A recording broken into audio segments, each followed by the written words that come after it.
Welcome back to Gear Up Windows YouTube channel. In this video, we will guide you on how to fix missing lead close action on power options in Windows 11. For this, you need to issue a command on the command prompt.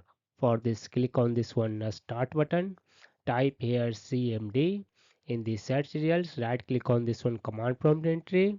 Select run as administrator. In case Windows prompts, click yes.